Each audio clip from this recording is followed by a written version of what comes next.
ఇది మొదటి పునరుద్ధానము. హల్లెలూయా. ఈ 5 గుంపులను కలిపే మొదటి పునరుద్ధానము అంటాము. 5 గుంపులో ఈ మొదటి పునరుద్ధానంలోనే ఈ 5 భాగాలు మనకు కనబడుతూ ఉన్నాయి. ఒకటేమో యేసయ్య ప్రథమ పల్లగా లేచాడు, రెండవదేమో సంఘానికి లేపుతూ ఉన్నాడు, మూడవదేమో విడవబడిన సంఘానికి లేపుతూ ఉన్నాడు, మేఘారుడుగా వస్తూ ఉన్నాడు, రెండవదేమో రాకడగా వస్తూ ఉన్నాడు, రహస్య రాకడలో.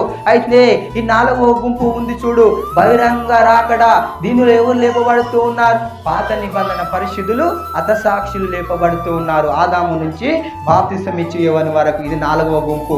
5వ గుంపులో ఎవరు లేపబడుతూ ఉన్నారు? హానోకు, ఏలియా లేపబడుతూ ఉన్నారు. ఇది ఈ 5 భాగాలను కలిపి మొదటి పునరుద్ధానము అంటారు. అయితే ఇప్పుడు మనం ప్రకటన 20వ అధ్యాయము 5-6 వచనాల్లో చదువుకుంటే ఈ మొదటి పునరుద్ధానంలో పాల్గొన్న వాళ్ళందరూ ధన్యులు. హల్లెలూయా. ఈ మొదటి పునరుద్ధానంలో పాల్గొన్న వారందరూ ధన్యులు.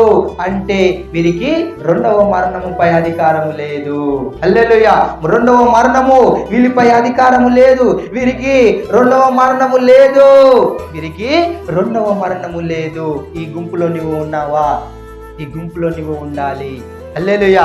దేవుడు తెలియజేస్తున్నాడు వాక్యం ద్వారా, ఈ గుంపులో నువ్వు ఉండాలి. ఈ మొదటి పునరుద్ధానంలో నువ్వు ఉండాలి. యేసయ్య ఏ విధంగా అయితే లేచాడో ఆ విధంగా లేస్తానని సంఘంలో నువ్వు ఆత్మవిశ్వాసంతో జీవించాలి.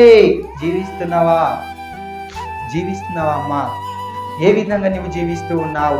యేసయ్య నా కోసం పుట్టాడు, చనిపోయాడని నువ్వు చెప్పుకుంటూ తిరుగుతూ ఉన్నావు, కానీ నువ్వు ఆత్మలో బలపడుతూ ఉన్నావా?